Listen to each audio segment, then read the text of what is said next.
étonné, hélas. On a eu un verre d'eau. Ouais, on a pu faire pipi. On a fait des pipi. Oh là là, mais c'est pas possible. Donc ils nous ont fait rentrer pour rien. Non, non, Il ils leur nous ont avait offert écoutés, le ils ont journal. entendu ce qu'on avait à dire. Il leur avait offert le journal. On leur a offert un journal, ouais. Ouais. Si vous voulez la photo, elle est disponible.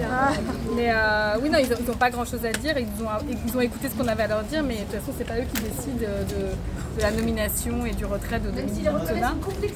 Ouais.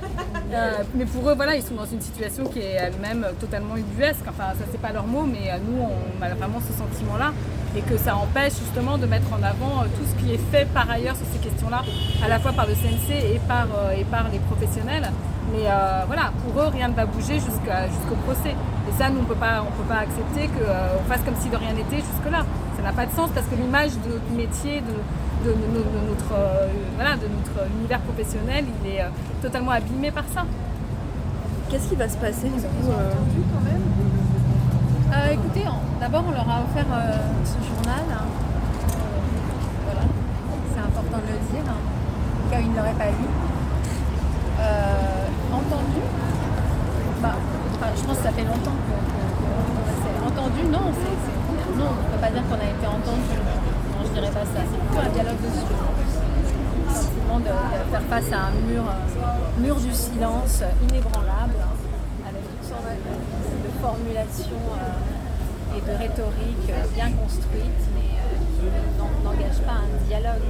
Parce que le dialogue, c'est se dire des choses vraies en se regardant droit dans les yeux et en utilisant les vrais mots. Là, c'est plutôt un langage très très diplomatique, politique, et qui n'amène pas à la possibilité de prendre des décisions. Enfin, l'idée même de prendre une décision n'a même pas été évoquée. Et évidemment que ils ne peuvent pas la prendre. Donc voilà. C'était plus un truc de communication, il me semble, de nous faire entrer dans ce bureau. Mais c'est en tout cas, oui, et puis par ailleurs, c'est pas non plus les interlocuteurs qu'on me demande à voir, parce qu'en fait, comme ils ne sont pas décisionnaires, enfin, ils peuvent être solidaires, je ne sais pas s'ils le sont, enfin, ils ne l'ont pas dit en tout cas, mais ils voient bien qu'il y a une complexité. Mais nous, la personne qu'on doit voir, c'est Rachida Dati, puisque c'est elle qui nomme la personne qui est à la tête du CNC. Non.